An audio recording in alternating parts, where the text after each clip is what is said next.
എല്ലാവർക്കും നമസ്കാരം. ഇന്ന് ഞാൻ നിങ്ങളോട് പറയുന്നത് നിയമത്തെക്കുറിച്ച് തന്നെയാണ്. എന്താണ് നിയമം? അല്ലെങ്കിൽ എന്തിനു വേണ്ടിയാണ് നിയമം ഉണ്ടാക്കിയിട്ടുള്ളത്? പലരും നിയമം എന്ന് പറയുന്ന സംവിധാനത്തെ പല ആംഗിളിലാണ് നോക്കിക്കാണുന്നത്. ഏറ്റവും കൂടുതൽ പേർ ഭയത്തോടു കൂടിയാണ് കാണുന്നത്. നിയമത്തെ ഭയം. നിയമം ഭയപ്പെടേണ്ട ഒന്നല്ല. അത് പ്രധാനപ്പെട്ട ഒരു കാര്യം. മറ്റുള്ളവർ നിയമം ലംഘിക്കുവാനുള്ള ആ രീതിയിൽ കുറച്ച് ആൾക്കാർ ജീവിക്കുമല്ലോ. അപ്പോൾ എങ്ങനെയൊക്കെ നിയമത്തെ ലംഘിക്കാം എന്ന് ചിന്തിക്കുന്നവരുണ്ട്. പക്ഷേ നിയമം ദൈവമാണ് എന്ന ഒരു ചിന്ത നിങ്ങളിലേക്ക് പകരുവാൻ ഞാൻ ആഗ്രഹിക്കുന്നു. അതിന് കാരണമുണ്ട്. എന്തിനു വേണ്ടിയാണ് നമ്മുടെ രാജ്യത്ത് നിയമങ്ങൾ സൃഷ്ടിക്കപ്പെടുന്നത്? ഒരു നിയമം ഒരിക്കലും വെറുതെ ഉണ്ടായി വരികയല്ല.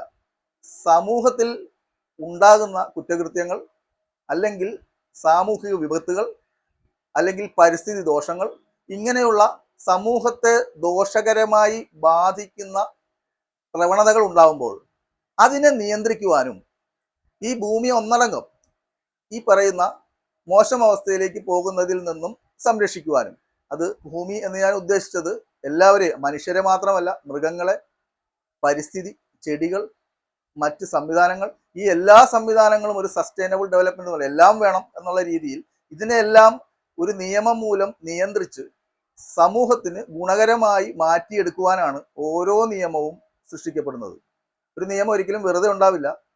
ആ സാമൂഹിക ആഘാതങ്ങൾ പഠിച്ച് അത് ലെജിസ്ലേച്ചറിൽ വന്ന് പല കാര്യങ്ങൾ, പല നോട്ടുകൾ, ഇങ്ങനൊരു നിയമ നിർമ്മാണത്തിന്റെ ആവശ്യകത, ഇതെല്ലാം പഠിച്ച് അതിൽ നിന്നും ഒരു നിയമം സൃഷ്ടിക്കപ്പെടുകയും ആ നിയമം പാർലമെന്റിലോ അല്ലെങ്കിൽ നിയമസഭയിലോ ഒക്കെ പാസ്സാക്കിയെടുത്ത് അങ്ങനെയാണ് ഒരു നിയമം ഉണ്ടാകുന്നത്.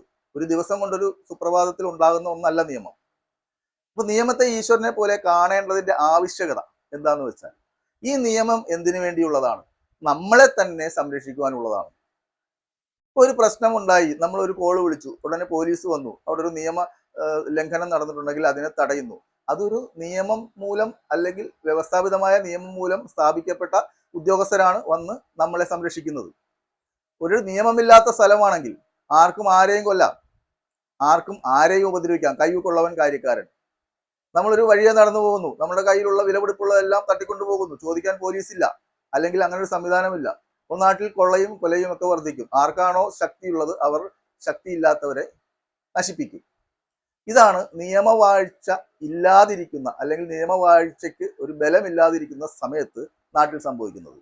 അതുകൊണ്ട് തന്നെ ഓരോ നിയമവും നമ്മളെ സംരക്ഷിക്കാനുള്ളതാണ് എന്ന ഉത്തമ ചിന്തയോടുകൂടി വേണം പൗരന്മാർ ജീവിക്കുവാൻ എന്നുള്ളതാണ് എനിക്ക് പറയുവാനുള്ളത്. നമ്മുടെ ഭരണഘടന ഉൾപ്പെടെ എഴുതപ്പെട്ടിട്ടുള്ളത് ഈ വ്യവസ്ഥാപിതമായ സിസ്റ്റം നിലനിന്ന് പോകണം എന്ന ഉദ്ദേശത്തോടു കൂടി തന്നെയാണ്. ഓരോ നിയമവും സൃഷ്ടിക്കപ്പെടുന്നത് ഏതെങ്കിലും ഒരു വിഭാഗത്തെ അല്ലെങ്കിൽ ഏതെങ്കിലും ഉള്ള സംവിധാനത്തെ സംരക്ഷിക്കുവാൻ, പ്രൊട്ടക്റ്റ് ചെയ്യാൻ വേണ്ടിയാണ്.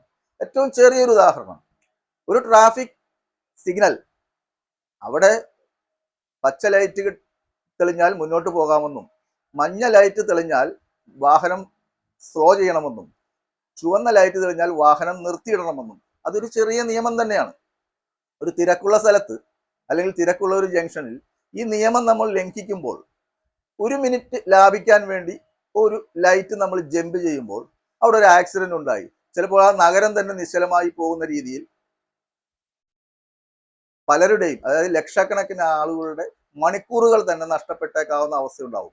പ്രത്യേകിച്ച് കണ്ണൂര്, കോഴിക്കോട്, എറണാകുളം ഇതുപോലത്തെ സിറ്റികൾ ആ ഒരു തിരക്കുള്ള സമയത്ത് ഒരു ആക്സിഡന്റ് ഉണ്ടായാലുള്ള അവസ്ഥ നിങ്ങളൊന്ന് ആലോചിച്ച് നോക്കുക.